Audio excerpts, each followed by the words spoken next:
नमस्कार दोस्तों, कैसे हैं आप सब। स्वस्थ होंगे, मस्त होंगे, आशा करता हूँ।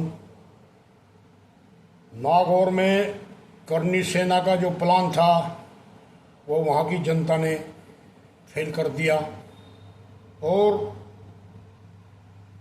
जो जगह जगह घूमकर और जगह जगह बयान देकर करनी सेना वाले नागौर में रैली करने के लिए जो लोगों से संपर्क कर रहे थे, उनके किए गए पर वहाँ की जनता ने पानी फेर दिया और उन्हें उनकी औकात बता दी। दोस्तों, नागौर में अमर राजपूत संस्थान, जो कि एक बहुत ही अच्छा संस्थान है, उसके सर्वे सर्वा ने एसडीएम साहब के यहाँ जाकर एप्लीकेशन लगाई कि करनी सेना को नागौर में रैली करने की इजाज़त ना दी जाए। इससे हमारा भाईचारा, आपसी सौहार्द और प्रेम भाव से रहने में हमें दिक्कत आएगी। हम नहीं चाहते कि कोई भी समाज, कोई भी भाईचारा आपस में तितर बितर हो और एक संगठन, एक प्यार से रहने वाले लोग साथ में रहे और कोई दिक्कत ना हो।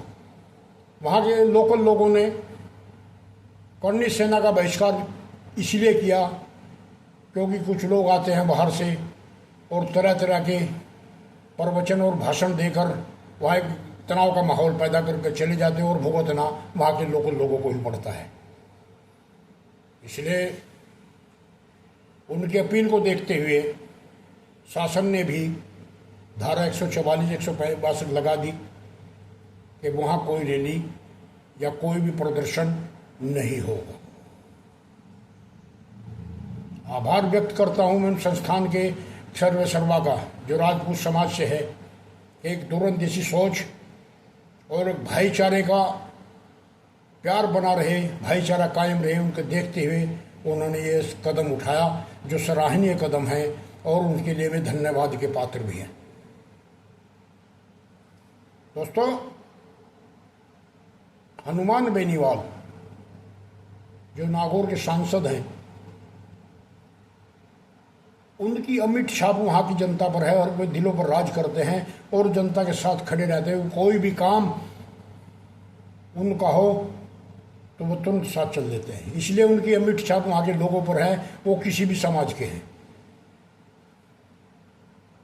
और उनकी इसी बात पर, उनका यही कार्य देखते हुए, उनके यही सामाजिक सेवा देखते हुए वहाँ के लोकल राजपूतों ने भी हनुमान बेनीवाल का ही साथ दिया और ना कि करनी सेना का। दोस्तों, तेजाजी सेना के कुछ जाट युवकों को मैंने सुना और बहुत अच्छी तरह से सुना। वे भी तैयारी कर रहे थे। मैं उनसे भी कहना चाहूँगा कि पाने वाले समय के आप सरदार हैं जाट कौम के। सहनशीलता और भाईचारा ये अपने कूट कूट कर भर लें। आप, मैं मानता हूँ आप वीर हैं, आप बलवान हैं, लेकिन सहनशीलता भी जरूरी है।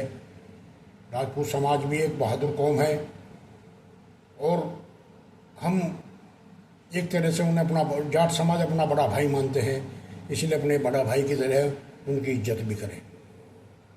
कुछ सरफिरे लोग आकर इस भाईचारे समाज को तोड़ने की कोशिश करते हैं, लेकिन ऐसा वहाँ के लोगों ने, लोकल लोगों ने होने नहीं दिया और सराहनीय कदम उठाया इस आपसी टकराव को टालने के लिए। दोस्तों, अभी 2-3 दिन बाकी हैं और मैं भी कुछ ना कुछ करना चाहेंगे कि उनकी भी इज्जत का सवाल हो गया। वहाँ की जनता ने नकार दिया तो मैं कहीं के नहीं रहे और सामाजिक ताना बाना जो का तो बना रहे, ऐसा प्रयास उन लोगों ने किया और वो सराहनीय प्रयास है और क्षेत्र के भविष्य का और क्षेत्र के आगे बढ़ने का प्रयास है। एक साथ मिलकर अगर चलेंगे तो कार्य सारे के सारे कार्य संपूर्ण होंगे। इसलिए दोस्तों, आप दोनों समाज से मेरी अपील है कि भाईचारा और आपसी सौहार्द बना के रखें। और मान्यवर हनुमान बेनीवाल से भी प्रार्थना है कि जिस तरह से लोगों के आपने काम किए इस तरह से करते रहें। और राजपूत समाज भी आपके साथ जुड़ा हुआ है, इससे साबित हो गया। दोस्तों, कुछ बाहरी लोग हरियाणा से भी हैं, यूपी से भी हैं, गुजरात से भी आए हैं। उनका मेन मकसद राजशाही चलाना, करनी सेना का मेन मकसद राजशाही चलाना।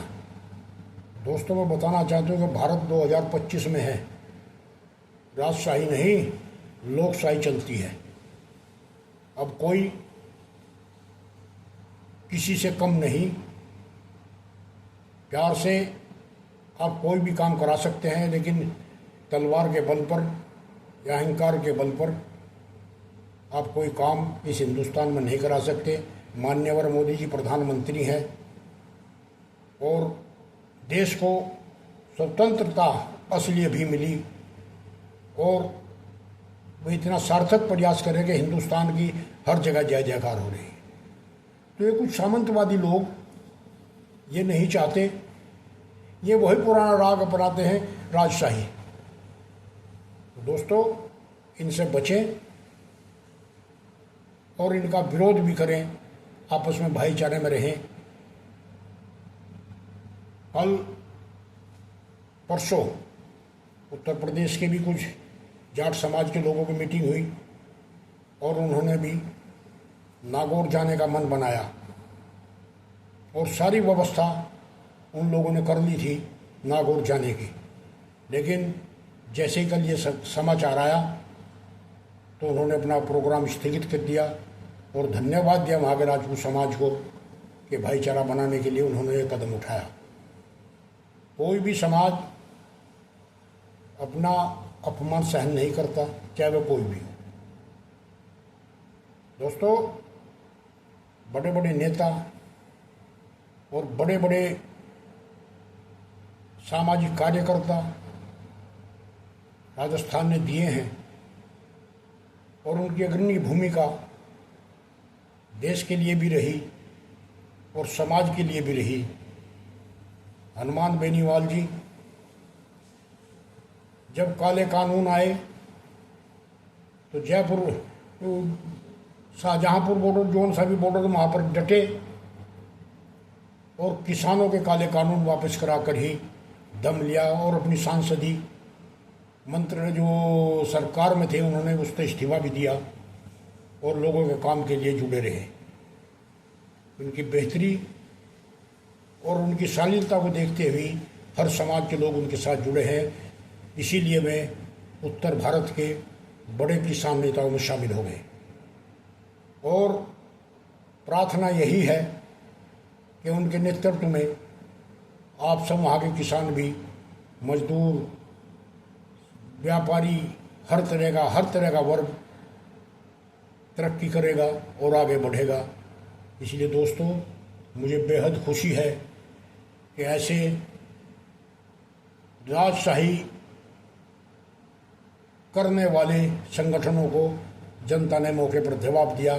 इसलिए मैं आभारी हूँ और आप सबका भी आभारी हूँ कि आपने इतना सहते हुए भी संयम से काम लिया और आगे भी संयम से काम लेंगे। नमस्कार दोस्तों, मैं आपका Chaudhary Omkar Singh Dahiya YouTube news channel के साथ आज बड़ी खुशी के साथ, बड़े प्यार से आप भाईचारा बनाएं। मेरे दोस्तों, वीडियो को सब्सक्राइब जरूर करें, लाइक करें। नमस्कार नमस्कार नमस्कार।